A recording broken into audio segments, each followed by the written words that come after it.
A Happy New Year to you all. I hope you've all had a happy and peaceful Christmas. As the year draws to a close, it's a moment to look back on what has been another extraordinary and for many people and at times a difficult year.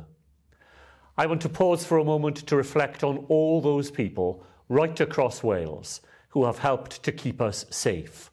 Once again, our incredible frontline workers and NHS staff have gone far beyond the call of duty, working day in and day out to care for and to protect us in our times of need.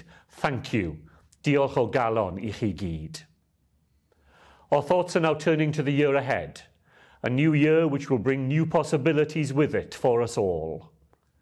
At this time of year, many people will be making resolutions.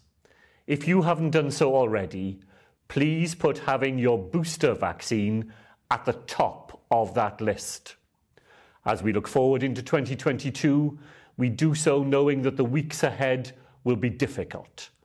Omicron is already here in Wales and is beginning to move quickly through our communities. We will be doing everything we can to keep you and Wales safe. Together, we will protect each other and we will emerge from this pandemic stronger. There will be better times ahead. Time to spend with friends and family, and time to make new memories. So please, let's all work together again as we head into the new year. Blwyddyn newydd dda I chi gyd.